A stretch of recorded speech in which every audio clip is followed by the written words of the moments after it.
What's up, everybody?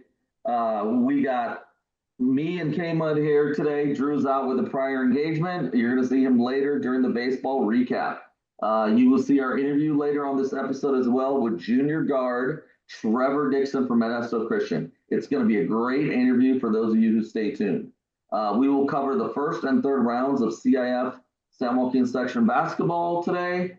The playoffs, an interview with Trevor, and then week one of baseball. How you doing today, K-Mud? I'm doing pretty good. How about you? Good, good. With that, let's start with the VOL playoff teams. Carson, take us away. First, we have Mountain House.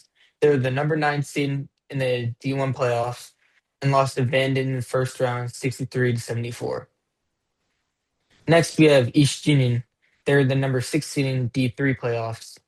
They beat Nevada Union 66-50 in the first round. They beat 12 Bridges 57-56 in the second round, and they lost to Bayer 55-53 in the third round. Next from the VOL, we have the Central Catholic at the 8th seed in D3 playoffs. They beat Roseville 70-65 in the first round and lost to the number 1 seed Placer 80-58. We have Oakdale at the 10th seed in D3 playoffs and lost to Bayer in the first round 56-43. And next we have the TCAL. All right. TCAL, we have Modesto Christian, number 1 seed in the Division One playoffs. They beat Tokay 95-42 in the first round, advanced to the second round, where they beat Vanden 81-51. Last night they played Franklin Elk Grove 73. They beat 73-68. In the semifinals, they were down 9 with 5 minutes left, rallied back to force OT and won. They will be playing Saturday night versus Sheldon for the Division One championship at Golden One Arena at 8 p.m. Number 2 team in TCAL's Lincoln. They were the number 5 seed in the Division One playoffs. They beat Oak Ridge in the first round, 57-42, but then fell to Franklin of Elk Grove in the second round, 61-50. Tracy, the number 9 seed in Division Two playoffs, they won their first round game against Merced, 77-57, but they lost to Jesuit in the second round, 74-50. Lodi, who was our 13th seed in the Division Two playoffs, lost to Wood Creek in the first round, 56-41. St. Mary's, who was the 14th seed in Division Two playoffs, lost to a very good Sac High team, 86-46. Next, we'll go back to this. We'll go to the SJ2A. Carson, take us away. Okay, to start us off, we have the Western Ranch at the number 11 seed in D2 playoffs, and they lost to Antelope 84-68. Edison was the 15th seed in the D1 playoffs and lost to Sheldon 77-42. Tokay won the playing game 60-55 and lost to MC in the first round 95-42. All right, now we're going to touch bases with Venture Academy. Venture Academy was the number 1 seed in Division 4 playoffs. They beat Hillmar in the first round, 67-39. They beat Calaveras in the second round, 58-33. They beat Marysville last night, 54-53 in the semifinals to advance to Golden One Arena Friday night, where they play Natomas for the championship. Before we head into our power rankings, I just want to highlight a couple of plays of the week. Both were from the two of the 3 teams that won out of the 209 last night. So first up, we're going to have the Venture Academy versus Marysville game. Venture Academy is down 51-52 in the fourth quarter. Center Justin Barnett gets the ball at the top of the key with 56 seconds left on the clock and drains a huge 3. Which puts up Venture 54-52. Venture Academy hangs on to win 54-53. Big shot by the big man in the clutch. Despite, just questionable referee calls last night. I mean, I felt like everything, the refs were calling everything on Marysville's side. A lot of travel calls that weren't called. You name it, it happened. Capacity crowd out last night, what a great atmosphere. So good luck to Venture Academy moving forward to Friday night. Second game, Carson, takes away. The second game, we had a Modesto Christian and Franklin of Oak Grove. Franklin was up by 9 at one point with 5 minutes left. MC cut the lead 53 to 50 with 48 seconds left. Hudson misses the open three, a long rebound, and the ball gets moved around the arc. Sevi Archuleta finds senior guard Cole Martin for the open three. Tie game. Game goes to OT, and MC secures their trip to Golden One with a score of 73 to 68. And now it's time for our power rankings. All right, power rankings. A lot of mixing things up. We will adjust them after this week, after the championship games, and the state playoff games. We'll probably, depending on who qualified for a state playoff game, we will have a new playoff game state rankings. All right, at the number 10 spot, we got Edison. Edison lost in the first round. They ended the season at 16-11. At number 9, we have Oakdale. They were 22-7. Okay. Number 8, we got Western Ranch 17-14. They also lost in the first round. At number 7, we have Central Catholic. They're 17-13. Okay. Number 6, we got Mountain House 23-6. At number 5, we have Tracy. They're 21-9. Okay. Number 4 spot, we got East Union 23-8. Despite, it felt like they moved up because they actually got to the semifinals of their division. So we got them in the number 4 slot. Mm-hmm. And at the number 3 spot, we have Lincoln. They were 22-8. I think just despite them losing, they lost in the second round of Franklin Oak Grove. We got them in the 3rd spot. Number 2, we got Venture Academy 25-6, who will be playing for the Division 4 championship on Friday afternoon at 4 p.m. And finally, at the number 1 spot, we have Modesto Christian, 25-6. They're still playing. I believe they're going up against Sheldon at Golden One. At 8 p.m. All right. Well, now we're done with the power rankings. We are going to have that interview with Trevor Dickson, and you're going to see him right now. What's up, everybody? We got Trevor Dickson in the house, the junior guard from Modesto Christian High School. How are you doing today, Trevor? I'm doing good. How are you? Good. Thank you for joining us. A couple things on Trevor.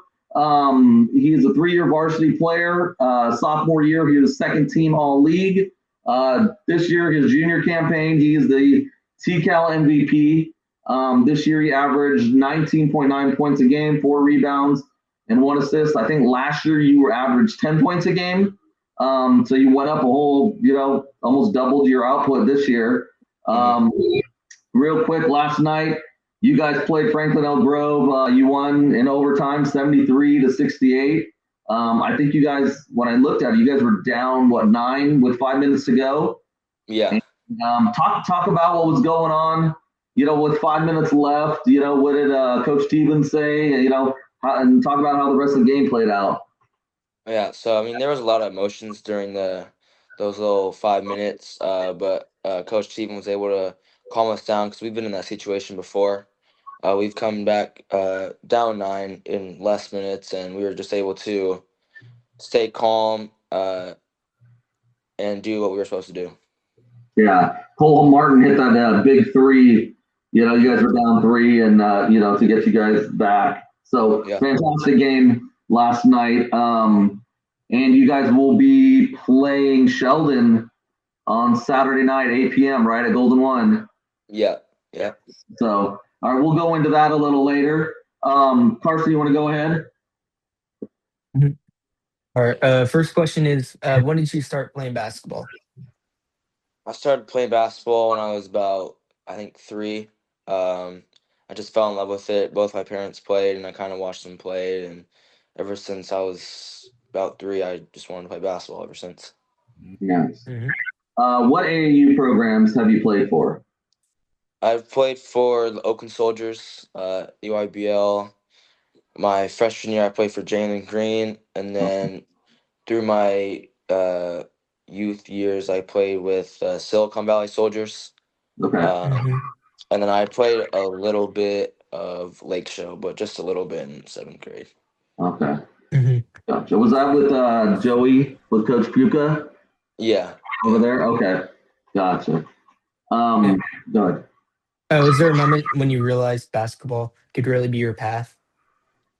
Yeah, I think it was seventh grade. My first like seventh grade game, I think it was 50 points Oh. or something like that.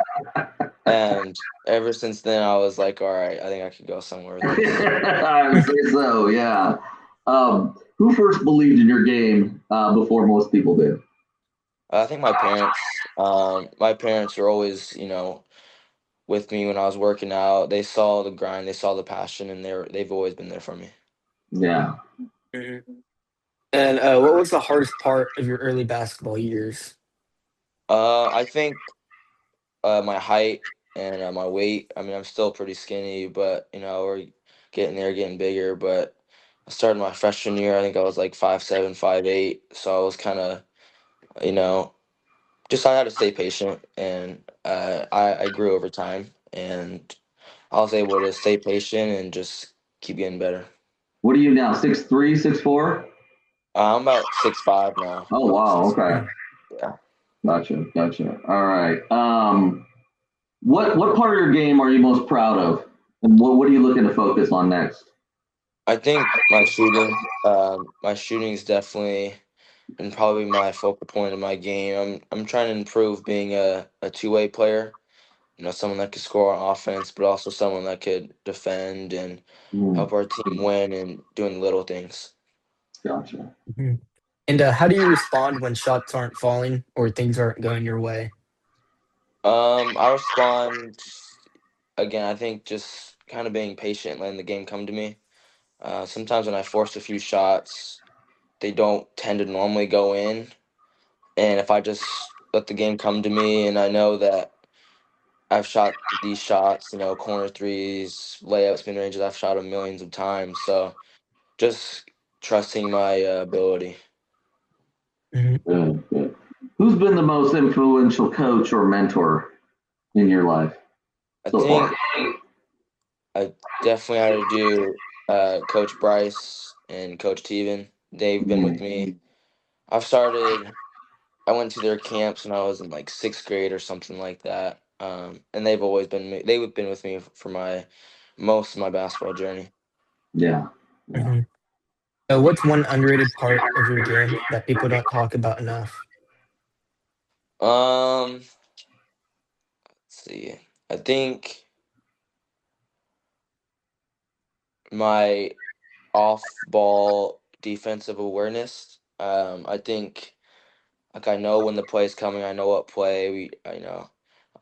Steals in the back end, just kind of reading what the team is already doing and reacting to it, or being proactive and like knowing what they're running and stuff. Gotcha. Mhm. What's the toughest matchup that you faced, and what did you learn from it? Um, you mean like what team? What team? What individual player? Some guys Um, need an individual player. yeah, I mean we've played a lot of great teams. I have a few, favorite games, playing Folsom. Yeah. Uh, that's always a great game. They're a great team, great coaches, great players. That's always going to be a fun game. That Mhm. Franklin game, it kind of tested our our mental, and that was a great game. They're a Yeah. great team as well. They have a great coach, and they were able to put it on us. But we were able to come out with the win, but I've played a lot of great games against some really good teams. All right. Yeah. What's something coaches emphasize that fans might not notice during games? I think the defensive end, like kind of like talking on the court, and the fans, you could hear it sometimes when you're sitting down in the stands, but when we talk to our teammates and stuff, screen left, screen right, help right, they'll know where we're at, Yeah. and I think talking is definitely the most important on defense. Not that your team is not always locked in because they they always are. But how do you guys lock in during tough stretches? Like I guess this Franklin Elk Grove game was a good, was a good example of that. Yeah, I think our trust in each other. I think, when stuff is not going as well, we trust each other that we're going to be okay, and that the outcome is going to be pretty good. And again, our Coach Steven was able to. He helped our team kind of calm down and Yeah. realize that we're gonna be okay, and we're gonna go in and win this game. Nice. And have you had a goal that you set for yourself freshman year that you hope to accomplish by the time you graduate? Yeah, I think I made this freshman year. I made this little vision board type thing, but I made one just to commit to a D1 college or sign to a Division 1 college. That's my goal, is get to the next level and Yeah. hopefully proceed on from there. All right. If you could tell younger hoopers that are just coming up that they're chasing this path, what's some advice you would give them? Just keep working, keep grinding, and stay patient. I would say trust God through all of it. I'm a firm believer of trusting God through all of it. I think just keep grinding, keep working, and stay in the gym. Mhm. All right. And looking ahead, what's one thing you want people to remember about your game when they watch you play? One thing I like to remember, or what I want people to remember, is how good of a teammate I was. Always being with my team, making sure they were good, just being a great teammate on and off the court. Mhm. All right. Last question before we get to rapid fire. Any offers, and tell us what recruiting's been like. Recruiting's been good. I have a few offers. Recently just got Stanford. Oh I wow. have a few others that are on my Instagram page, but recruiting's been good. Um, Definitely seen a jump from last year to this year. Yeah. It's been a huge jump. It went from no star to I'm a 4-star now on 24/7 Sports. So that's Yeah. always kind of a good Doubling accomplishment. output really helps, right? Like going Yeah, from 10 to almost 20 points a game, yeah. playing top tier competition really helps. hmm Um, have you had any visits yet? I don't know what, if, or is it's allowed end of your junior year, right? Yeah. I'll start going on visits kind of after the season, Yeah. starting like spring and summer. That's exciting. Good stuff. Good Yeah. stuff. All right, so we're gonna go right into the rapid fire questions. 1 to 2 word answers, hmm and we're just gonna go right through them. All right. First question: favorite basketball shoe right now? My favorite basketball shoe is Sabrina threes, the pink ones. I've been All wearing.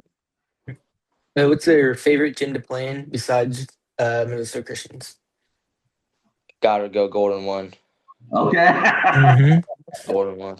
All right. All right. Who's your biggest rival school? Lincoln probably, or Lincoln of Stockton. They're probably our Yeah. rivals. Gotcha. Mm-hmm. What's your go-to pregame snack? Candy, like high chews or Mike and Ice or something like that. I got it like right before the game. All right. All right. Layup, dunk, or three?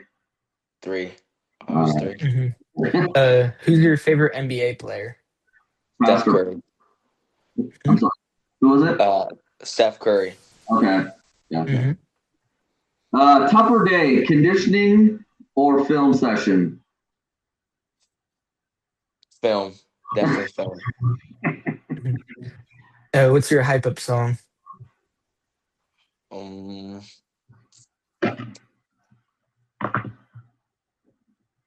I'd say I don't really have one. I don't listen to a lot of music before the game. It's kind of Okay. hard.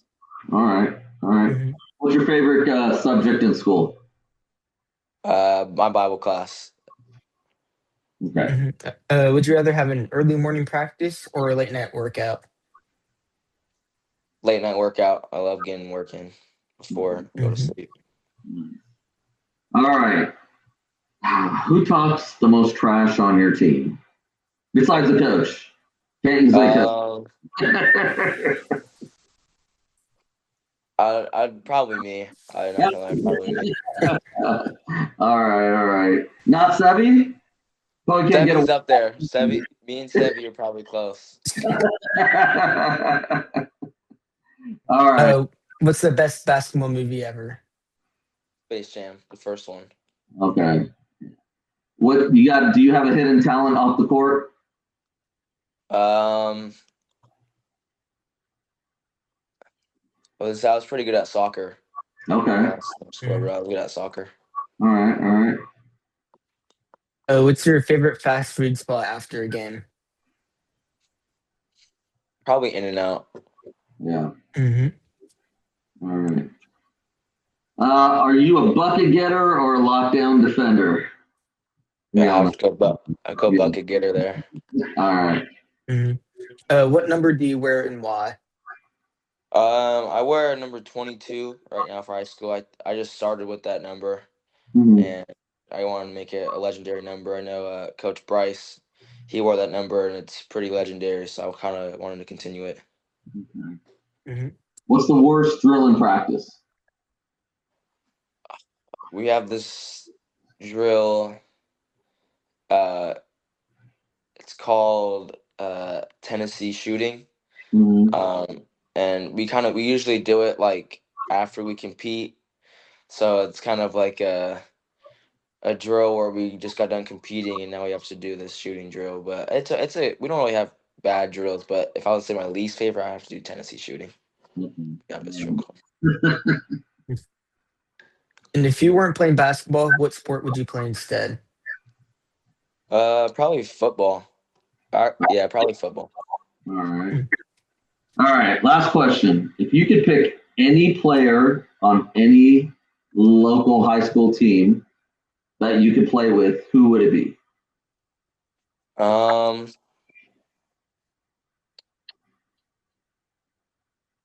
probably probably Max from Tracy. Yeah, Max He Millian. was really good. We had a great matchup. Yeah, yeah. All right. So Friday night, you guys are going to play in the championship for the CIF D1 Hmm. tournament. Hmm. Without going into too much detail, what's the game plan or what can we expect for you guys? Actually, Saturday night at 8 p.m. What can we expect from you guys on Saturday night? Just a great game, a nice game to get out there and watch. It's gonna be a fun one. You know, the 1 versus 2 seed, so it'll be great. Yep.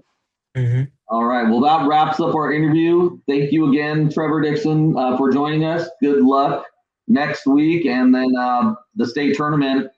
I guess is the following week. And that's a wrap. And now we will go over to Drew, who will be covering week 1 in baseball. What's up, everybody? It's me. It's Drew Smith. I am back. I know I wasn't a part of basketball, and I hope Alvin said something along the lines of that, but I'm going to take you for the rest of the way of this episode to talk about baseball. On the TCal side of things, it's going to be Tracy starts off TCal as they went 0-2 this last week, and they are 1-2 overall on the year. Lost to East Union 7-2, and then lost to Mountain House 9-1.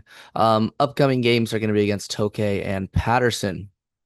Lodi loses a brutal one to Oak Ridge 7-5. On Lodi's side, it was Bryce Michaelis. I hope I'm saying that right, as he went 1 for 2 with 2 RBIs in this game. Oak Ridge is a very, very good team. So losing to them 7-5 in your season opener, I'm not going to dock you too many points there. It's a really, really good loss. Upcoming for them, it's going to be Manteca and Bear Creek. West has not played a game, but they will play this week coming up against Stag and Lathrop. Same thing as Lincoln, as they will start with Jesuit and Del Oro. Kimball is 0-1 so far in the year as they lose to Franklin of Stockton 6-5. Shout out to Ryder Sorosa as he went 2 for 3 with an RBI and a triple. Upcoming games for them are going to be Dublin and Heritage.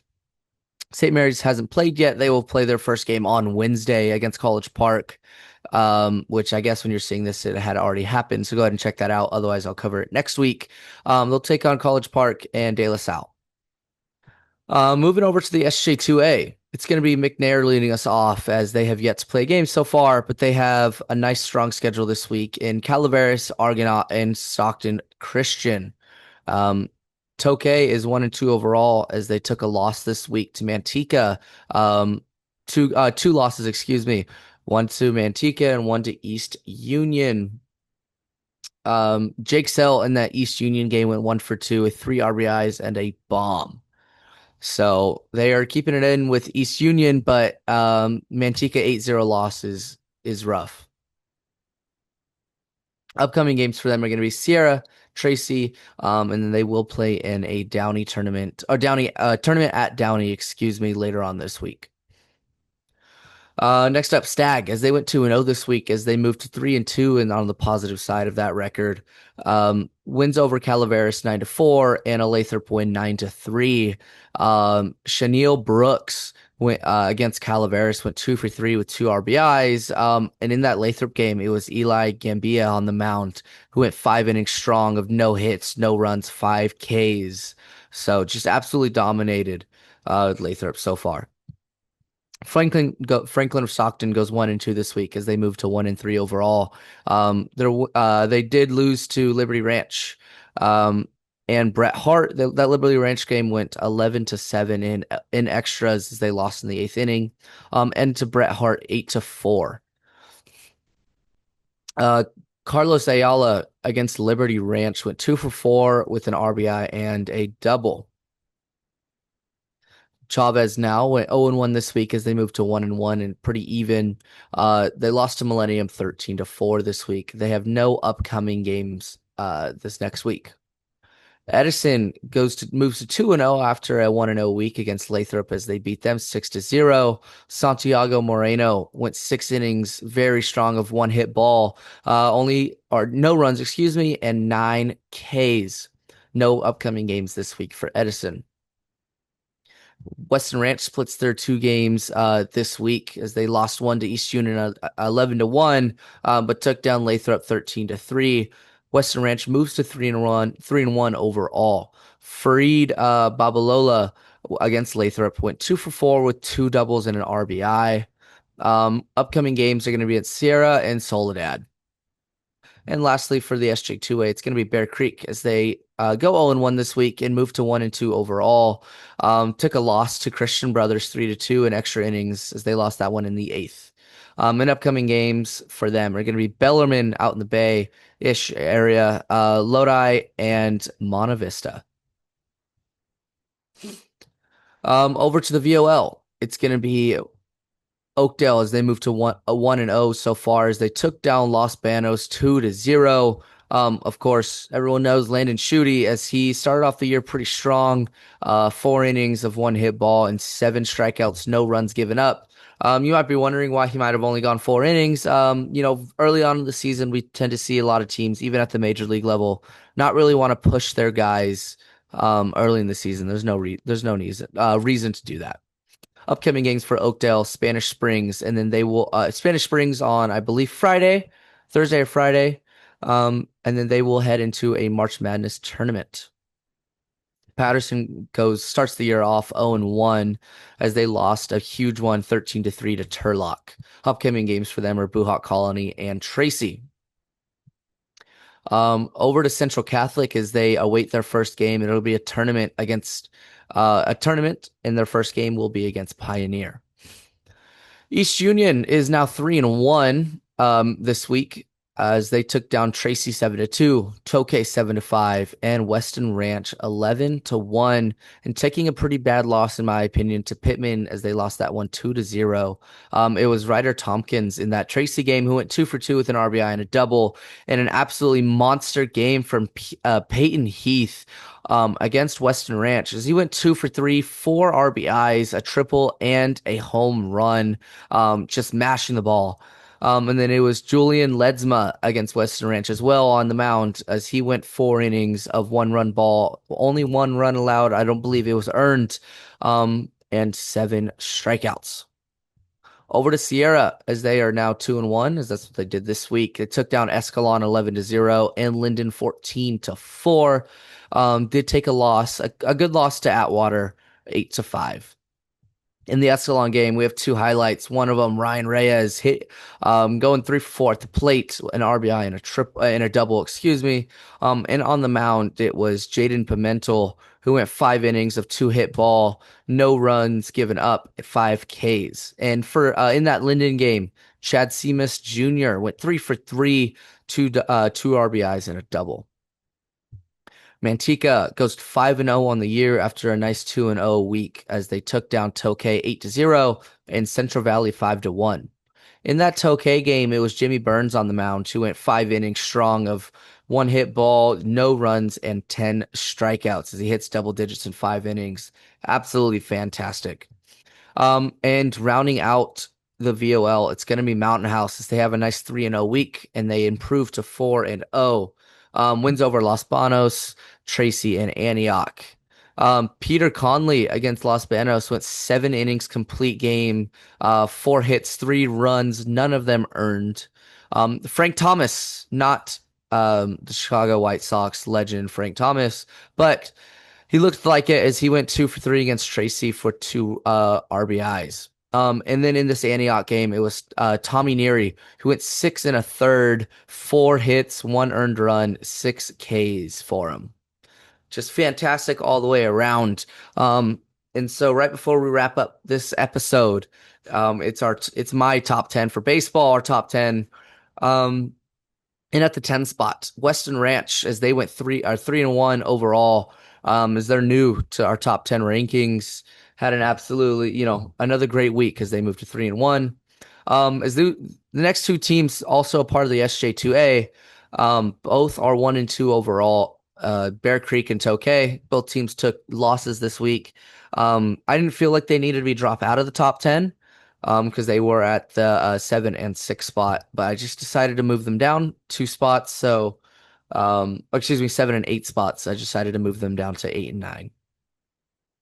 And at the 7 spot, it's going to be East Union as they move up all the way up to 7. They weren't in last week's top 10, but they are 3-1 and had some really good wins, like I said. But that one loss to Pittman, it's not a good loss.